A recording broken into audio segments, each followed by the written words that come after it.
Pitbull style. He fights one way. He fights one way. He's a very aggressive. He's very aggressive. Um, and Rolly and his trainer have been working on ways to counter. I'm not going to even comment on none of that because again, the focus is kind of what the focus is, and when that time comes, Tank will let you guys know what he's doing. He's a good fighter. Yeah. He's a very good fighter, and some of the things I've been hearing lately just about him, just from just browsing it, it's like people want to make excuses now.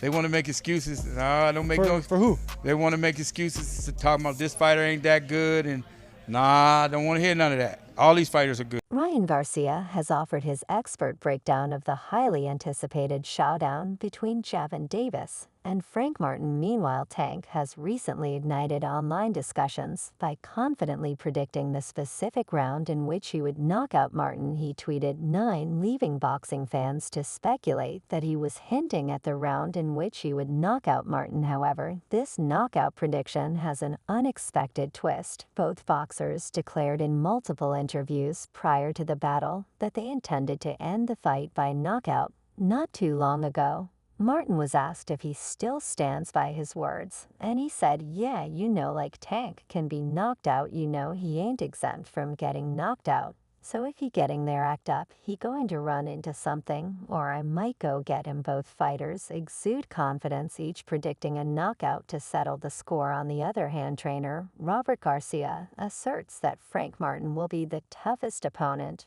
Davis has encountered in his 11-year professional boxing career. Robert is enthusiastic about this matchup for Tank Davis, believing that Martin will provide a significant challenge when they face off at the MGM Grand Garden Arena in Las Vegas. He said, probably today.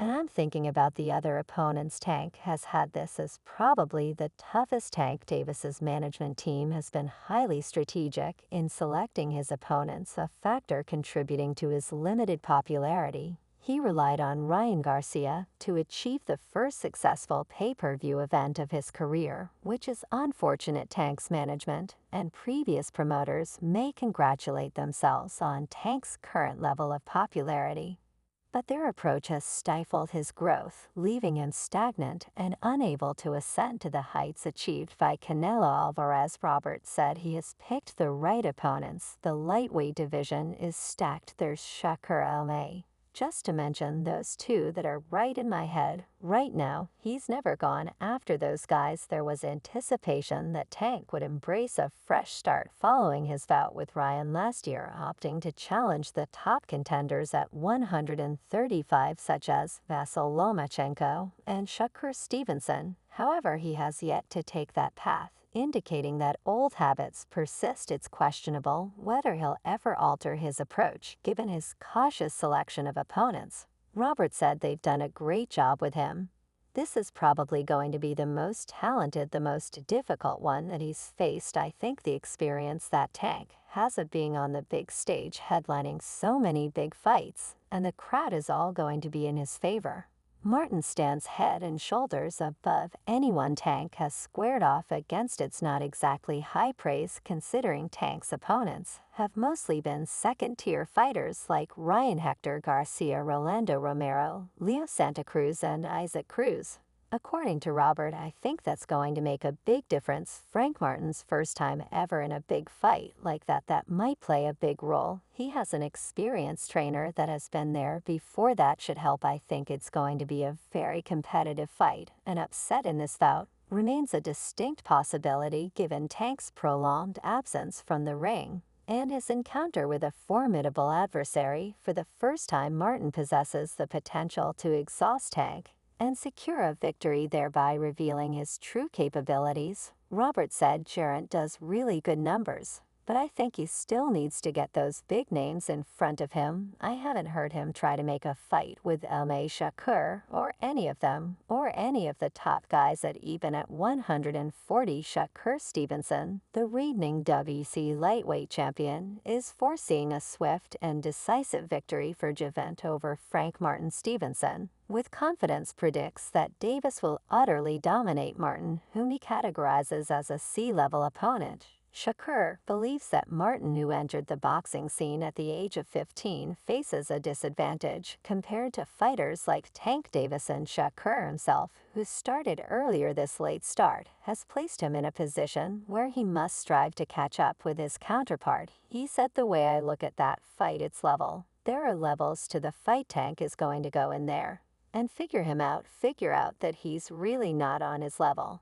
And then he's going to annihilate him and feel like he's on the top of the world because he annihilated somebody that is sea level." Shakur perception of Martin has undergone a significant shift. Initially intrigued by Martin's penchant for conflict, Shakur's perspective took a turn when Martin declined a lucrative offer for a fight. Suddenly, Martin finds himself relegated to what Shakur terms the sea level category. In his estimation, Martin stands a solid chance in this bout due to Tank's return from a 14-month hiatus during which he hasn't encountered opponents of Martin's caliber. Tank, hailing from Baltimore, has primarily defeated adversaries significantly inferior to Martin's competition. Shakur said about Tank Davis, "I think he fought better fighters than Frank. Honestly, I see Frank, and I'm not trying to disrespect Frank, because I heard him say in an interview that I'm hating on him. I'm really not." Shakur isn't about to sing Martin's praises, not when he's eyeing about with Tank Davis. It wouldn't be wise for him to criticize the face of boxing, given the potential payday fighting Tank could bring. The last thing Shakur should do is provoke him and risk losing out on that opportunity. He said, "I don't really have anything to hate on him. But the levels Frank Martin started boxing at 17 years old, 15. Whatever it is, he clearly started late. He's like a behind-the-scenes fighter, so he's got to catch up to all the years that we've been putting in since youngsters. I don't think there's any way he can beat Tank Davis." Errol Spence has previously stated that he preferred Frank to fight someone like Gervonta or Shakur as opposed to Keen Davis. He said, "I know why he keeps saying Kaysen Davis. I mean, he's a good fighter. I like him. But he always talks about, oh, I'm only 5-0. I'm only 6-0, whatever he is, 7-0. He always says that, so if he fights Frank and Frank beats him, he's going to say, oh, I was only 7-0. It would definitely be a good fight." Moreover, Spence conveyed his belief that Frank was primed for greater tests, stressing the importance of timing. He advocated for matchups against top-tier competitors such as Shakur Stevenson or Gervonta Davis, underscoring the significant financial and career advantages such bouts could offer compared to facing Kaysen Davis. Spence underscored the crucial role of financial gains in boxing and proposed that confronting and triumphing over a more formidable adversary like Shakur or Gervonta could propel Frank's career to new heights. Spence added, "I feel like he's ready, but he's got to wait his time. Man, I want to see Frank fight, maybe Shakur Stevenson. You've got Tank a lot of big fights. He ain't getting paid nothing fighting K. Davis, At the end of the day, regardless of all these deals and things like that, it's about the money, man. He's sharp as hell. But somebody's got to get in there and make him uncomfortable." Spence also considered the idea that most fighters stay calm and confident until they encounter a really difficult opponent. "I know why people keep saying Keen Davis. I mean, he a good fighter. I like him. But like he always talk about, oh, I'm only 5-0. I'm only 6-0, whatever he is, 7-0. He always say that, so if he fight Frank and Frank beat him, he going to say, oh, I was only 7-0. It'd be a good fight. I feel like he ready.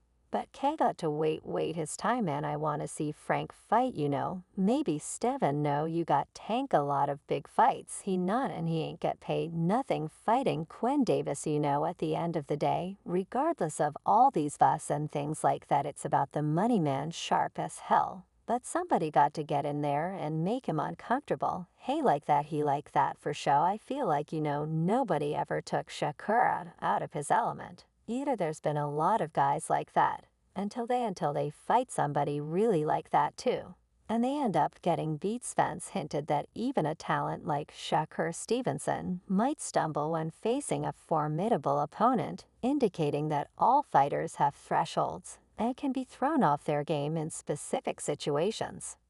Spence said he's like that for sure, but I feel like nobody ever took Shakur out of his element. Either it's been a lot of guys like that until they fight somebody really like that too. And they end up getting beat. Devin Haney interjected in the meanwhile to offer his viewpoint on Martin's choice to confront Davis. Haney said, I think that Tank beats him. I mean, we haven't seen Frank Martin at the highest level, the elite level, not saying that he isn't elite. But we just haven't seen him. Do I think he's going to go in there and lay down? No, I think he is going to go in there to get his respect. And he's going to fight back, having faced formidable adversaries such as Ryan Kesky, Romero Duno, and Jackson Marines. Martin finds himself in a crucible of competition. Devin Haney posits that Martin's relative lack of experience might leave him ill-equipped to tackle the echelons of excellence typified by Van Davis. And provided the resume Tank has built over the years, Haney said, but I just think that Tank has the experience, has his skills, and will be victorious. But will it be easy? I can't say. But do I think that Frank Martin is going to go in there and show that he is a contender? Yes, Devin Haney maintains the perspective that Van Davis outshines Martin in terms of skills. But Frank disagrees, noting that Davis didn't stand out as the most powerful puncher he's faced. What's intriguing is that Frank, having assisted in Davis's training,